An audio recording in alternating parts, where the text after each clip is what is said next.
جب اللہ تعالیٰ کسی کو کوئی شے لکھ کے دیتا ہے تو وہ مستقلاً اس کی نہیں ہوتی، وہ کچھ شرائط کے ساتھ اس کی ہوتی ہے۔ یہ مسجد ہے، یہ اللہ نے آپ کو دے دی، متولی بنا دیا، تو اس کو مسجد کے طور پر آپ چلائیں گے تو آپ اس کے متولی ہوں گے، اس میں شراب خانہ نہیں کھول سکتے آپ۔ پہلی بات تو یہ سمجھ لیجئے، نہیں تو وہ آپ کی الاٹمنٹ کینسل ہو جاتی ہے۔ جب آپ اس جس مقصد کے لیے دی گئی ہو وہ مقصد پورا نہ کریں تو الاٹمنٹ کینسل۔ یہ دنیا میں بھی ہوتا ہے۔ یہ آپ کو پتہ نہیں یہ سکینڈل بنتا ہے، یہ جو چک شہزاد کے جو فارم ہیں وہ اصل میں کیا تھے؟ گورنمنٹ نے جو اسلام آباد کا پلان بنایا تھا ایوب خان نے، اس میں وہ فارم رکھے تھے، اسلام آباد کی سبزی کی ضرورتیں، انڈے کی ضرورتیں، دودھ کی ضرورتیں ان فارم سے پوری ہوں گی۔ 80 کنال شاید وہ جگہ تھی، وہ ایک ایک بندے کو الاٹ ہونی تھی، وہاں اس نے بھینسیں بھی رکھنی تھی، یا یہ کہ وہ کسی نے مرغیاں رکھنی تھیں، جو بھی ایک وہ مطلب ایک پیکیج تھا۔ اور اس نے وہ جو بھی وہاں اگانا تھا، یا جو بھی دودھ لینا تھا، یا جو انڈے پیدا کرنے تھے، یا جو پولٹری کرنی تھی، وہ ساری اسلام آباد میں سپلائی کرنی تھی۔ یہ تھا پلان۔ اب جب الاٹمنٹیں ہوئیں تو ایوب خان جا چکا تھا، بھٹو صاحب آ چکے تھے۔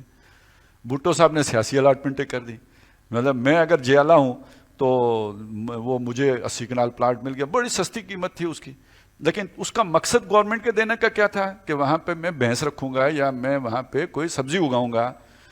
تو میں نے تو کچھ بھی نہیں کیا، پلاٹ لے لیا، اور کچھ عرصے کے بعد پھر اب میں تو وہاں تعمیر نہیں کر سکتا، میں غریب بندہ، تو اب جو صاحب اختیار لوگ ہیں وہ کہا جی پلاٹ تو پڑا ہوا ہے ایک، وہ میرے سودا کر لیا مجھ سے، آدھی قیمت ہوگی، میرے لیے تو آدھی بھی بہت تھی، میں نے دے دیا کسی بڑے بیوروکریٹ کو، کسی سیاسی اثر و رسوخ رکھنے والے کو، کوئی چھڑی رکھنے والے کو، وہ لیتے گئے، اور کرتے کرتے وہاں پہ وہ کام ہی نہیں ہوا جس مقصد کے لیے دیا تھا۔ تو سپریم کورٹ نے کیا کہا جی کہ جس مقصد کے لیے نہیں تھا وہ پورا نہیں کیا، خالی کراؤ، گراؤ ان کے مکان۔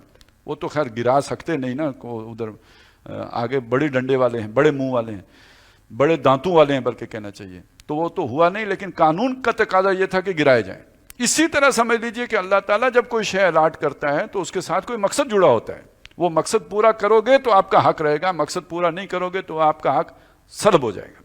اگلی بات سنیے، ایک ملک کا سفارت خانہ ہے، امریکہ کا سفارت خانہ پاکستان میں، وہ سفارت خانہ اللہ تعالیٰ نے وہ کیا کسی جو امریکہ نے وہ ایک میڈلن البرائٹ کو لکھ کے دیا ہوا تھا، چلو بھائی تم جاؤ وہاں۔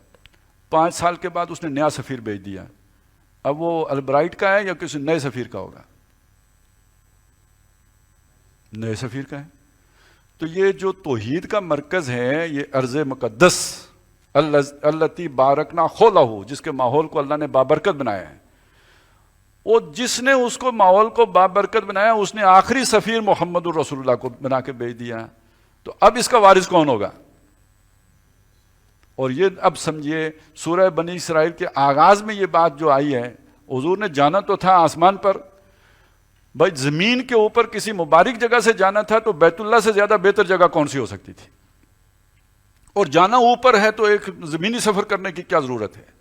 لیکن پہلے لے کے مسجد حرام سے مسجد اقصیٰ گئے اور وہاں سے آسمان پر لے کے گئے، اور مسجد اقصیٰ میں کیا وہ قرآن میں تو ذکر نہیں ہے، روایات میں ذکر ہے کہ تمام وہ انبیاء جو اس کے کسٹوڈین رہے کبھی، وہ آ کے پیچھے نماز میں کھڑے ہوئے اور محمد الرسول اللہ نے مصلی سنبھالا۔ تو یہ تو عالم روحانیت میں الاٹمنٹ ہو گئی محمد الرسول اللہ کو، تو کینسر پکا والا ہو گیا یا نہیں ہو گیا؟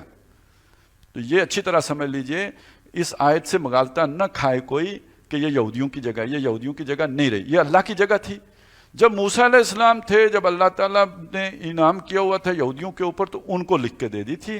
اب جب محمد الرسول اللہ آ گئے تو اب اس کا کسٹوڈین بدل گئے، اب وہ متولی اور ہو گئے ہیں۔ اب یہ امت حضور کو تو لکھ کے اللہ نے ان کی زندگی میں دے دی عالم بالا میں، لیکن یہ کہ عالم تشریع میں اس پر عمل درآمد جا کے حضرت عمر رضی اللہ تعالیٰ عنہ کے دور میں ہوا۔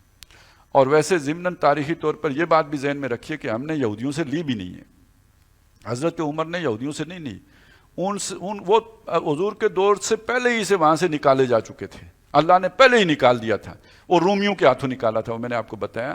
پھر وہ رومی عیسائی ہو گئے، وہاں عیسائیوں کا قبضہ تھا، وہ عیسائیوں کا بھی مرکز ہے، حضرت مسیح علیہ السلام وہیں پیدا ہوئے ہیں، ان کا قبلہ وہاں پہ ہے، تو ہم نے تو لی ہے تو عیسائیوں سے لی ہے۔ حضرت عمر نے تو عیسائیوں سے لیے، یہودیوں سے تو نہیں لیے.